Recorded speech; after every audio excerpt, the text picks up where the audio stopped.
Hərbi arsenalımız. Matador, kod adı ilə Bəbir adlanan bu zirehli transportör Azərbaycanla Cənubi Afrika Respublikasının Paramount Group şirkətinin müştərək layihəsinin məhsuludur. 2008-ci ildən bəri Azərbaycan, Cənubi Afrika Respublikası və Qazaxıstan tərəfindən istehsal olunur və hal-hazırda aktiv istifadədədir. Bu texnika müasir döyüş şəraitinin tələblərinə tam cavab verir. Onun ümumi döyüş ağırlığı 17 ton, boş ağırlığı isə 13,4 tondur. Matadorun yük götürmə qabiliyyəti 6 tona qədərdir.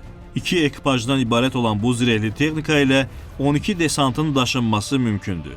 Əsas üstünlüklərindən biri yüksək müdafiə səviyyəsidir. 2 qat kompozit zirehlə təchiz olunan maşın ballistik və mina təhlükələrinə qarşı ciddi qoruma təmin edir. Matador üzərində həmçinin döyüş modulları da quraşdırılır.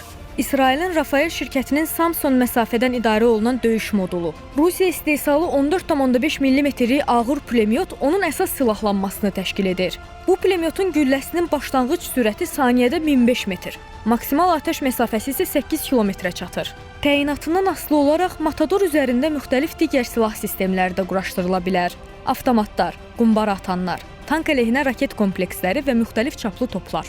Bütün bu göstəricilər Matador zirehli transportyorunu həm şəxsi heyətin təhlükəsiz daşınması, həm də döyüş şəraitinə effektiv atəş dəstəyi üçün etibarlı seçimə çevirir. Azərbaycan Silahlı Qüvvələrinin arsenalında belə müasir texnikanın yer alması ordumuzun hərbi texniki imkanlarını daha da gücləndirir.